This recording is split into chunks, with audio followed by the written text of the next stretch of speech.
જય Shri Krishna, Har Har Mahadev. Welcome to my new blog. અને જો અત્યારે આપણે ભગતને ચાલો ચલો ચલો ચલો ને ચાલ ઊભો રે આપું છું તારા વાડકામાં આપું છું. બરે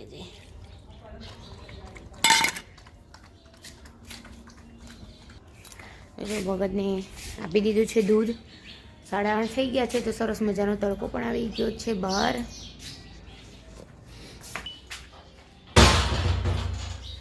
આજે તો રિયલમાં મોડું થઈ જ ગયું છે.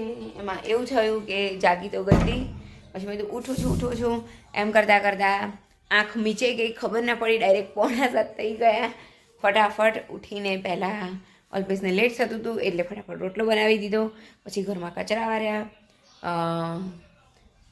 પછી કપડાં બોળી દીધા અને નાહી ધોઈને જો હવે રેડી થઈ ગઈ છું. અને કૂતરાઓને પણ દૂધ આપી દીધું છે. એ લોકોને પણ મોડું થઈ ગયું છે આજે અને હજી સેવા કરવાની બાકી છે. તો હું પહેલાં જૈમિક માટે કોફી બનાવી દઈશ, પછી સેવા કરી લઉં. કેમ કે જૈમિકને પણ ઉતાવળ છે, એને પણ ભૂખ લાગી ગઈ છે. 8:30 થયા છે એટલે ભૂખ તો લાગે જ. અને શિયાળાની ભૂખ એટલે કહેવું પડે. તો બસ જો અત્યારે કંઈ નહીં બીજું. તો ચલો સેવા કરી લઈએ, પછી આપણે મળીએ.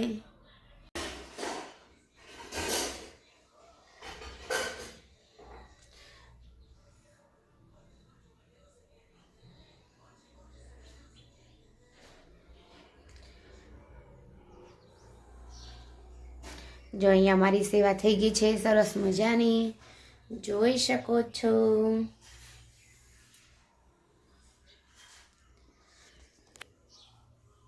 જય મા બ્રહ્માણી માતાને સરસ મજાનો મેં હાર પહેરાવી દીધો છે અને સરસ મજાના તૈયાર થઈ ગયા છે. સરસ મજાની સેવા પણ થઈ ગઈ છે, જોઈ શકો છો. તો આજે છે મારી મેરેજ એનિવર્સરી. આજની તારીખ છે 12/12/12. તો 12/12/2023 રોજ મેં મેરેજ કર્યા હતા. તો આજે અમારે 21 વર્ષ પૂરા. અરે હા, 2003 એમ 2003માં મેરેજ કર્યા હતા. તો આજે 21 વર્ષ પૂરા થઈને 22મું વર્ષ અમારે ચાલી રહ્યું છે. અને ખૂબ જ સારો આમ ટાઈમ જતો રહ્યો, કંઈ ખબર જ ના પડી. તો માતાજી જોડે અને ભગવાન જોડે મેં સરસ મજાના આશીર્વાદ પણ લઈ લીધા છે. તો તમે બધા પણ મને વિશ કરજો, બધા મને આશીર્વાદ આપજો. બસ એ જ મારી શુભકામના છે. તો ચલો હવે ચા પાણી કરી લઈશું. અહીંયા જૈમિક બેસી ગયો છે કોફી પીવા માટે, અને સાથે મેં બનાવી છે તે મેથીની પૂરી પણ. કેમ જૈમિક? લાવો હું મારી બનાવી દઉં. ચલો ઓકે. જો અત્યારે બની રહ્યું છે ડુંગળી બટેકાનું શાક, અને તે પણ તન્મય જેટલું જ, કેમ કે મોડું થઈ ગયું છે. જો અમારા બધાનું બનાવવા રહું તો મોડું થઈ જાય, માટે અત્યારે એના જેટલું શાક વઘારી દીધું છે. અહીંયા રોટલીનો લોટ પણ હવે હું ફટાફટ બાંધી દઈશું, કારણ કે 9:45 થઈ ગયા છે. તો અમારા બધા એનું બનાવવા રહું તો મોડું થઈ જાય. અને અહીંયા જૈમિકભાઈ જઈ રહ્યા છે, થઈ ગયા હાર લઈને. મહાદેવે જોઈ શકો છો કે બધા હાર લઈ લીધા છે, અને ભગવાનને બધા હાર ચડાવી દેશે આજે. અને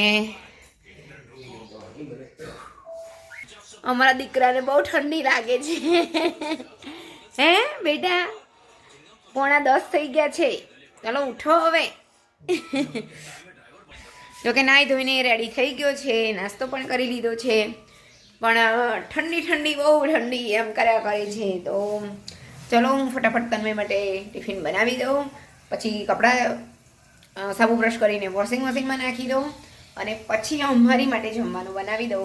અને પછી આજે જવાનું છે અમારી રખિયાલ જનોઈમાં, તો તે પણ વ્લોગ આવશે, તો તમે જોજો. જો અત્યારે અમારા 3 જણ માટેનું શાક થઈ ગયું છે તૈયાર, ડુંગળી બટેકાનું શાક. અને અહીંયા બની રહ્યો છે રોટલો, જોઈ શકો છો. અને રોટલી પણ થઈ ગઈ છે. અને અહીંયા થઈ ગયો છે આપણો આમળાનો મુખવાસ રેડી.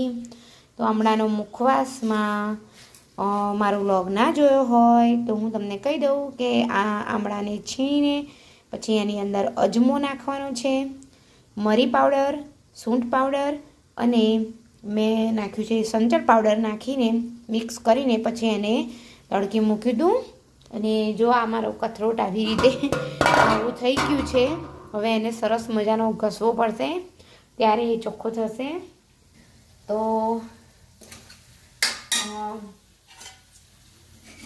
પછી થેલામાં થોડું ઘણું ભરવાનું બાકી છે તો તે પણ ભરી દઈશું ને થેલો તૈયાર કરી દઈશું. તો ચલો કપડાં જે વોશિંગ મશીનમાં થઈ ગયા છે તો હું પહેલાં સૂકવી કાઢું. અને બહાર તો પવન એટલે જોરદારનો પવન આવી રહ્યો છે, ના પૂછે વાત. એક માથે બાંધ્યા વગર તો જવાતું જ નથી.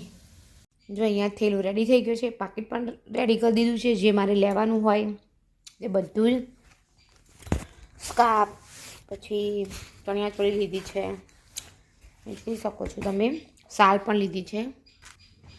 એનું મેચિંગનું જે પણ પહેરવાનું હોય એ બધું પણ મૂકી દીધું છે યાદ કરીને. જો તો પણ હજી કાસ્કો લેવાનું રહી ગયું છે તો કાસ્કો મૂકી દઈશું.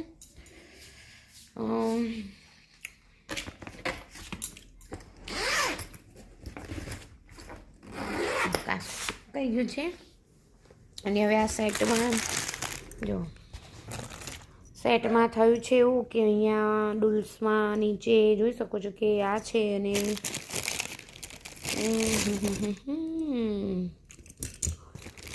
નીચે આ બાજુ એક આ છે. તો બંને અલગ અલગ થઈ ગયું છે એટલે એનું આ રહ્યું. તો હવે આ મારે નાખવું પડશે અંદર બુટ્ટીમાં. તમે જોઈ શકો છો. જો મારો સેટ આવો છે, નજીકથી બતાવું. આ મેં ટંકશાળમાંથી લીધો હતો. એ વખતે મારે આઈ થિંક 5-6 વર્ષ થઈ ગયા છે. અને એની બુટ્ટી તો હા અહીંયા લગાવવાનું છે ને અહીંયા લગાવવાનું છે એવું છે. તો હવે અહીંયા લગાવી દઈશું પાછું. તો જન્મમાં જવા માટેની બધી પ્રિપેરેશન થઈ ગઈ છે. હવે બસ જયમિકને એના પપ્પાને આવે એટલે પૂજા કરીને આવશે એટલે પછી અમે તૈયાર થઈ જઈશું અને બપોરે જઈશું. આઈ થિંક 3 વાગે તો ગણેશ સ્થાપના છે. તો બસ આજનો વિડીયો અહીંયા જ એન્ડ કરીએ છીએ. જો મારો આજનો વ્લોગ ગમ્યો હોય તો લાઇક, શેર એન્ડ સબસ્ક્રાઈબ અને બનતા રહો. તો હજી આગળ જનોઈમાં ફંક્શનમાં શું શું છે તે પણ જોવા મળશે તો મજા આવશે. Thank you.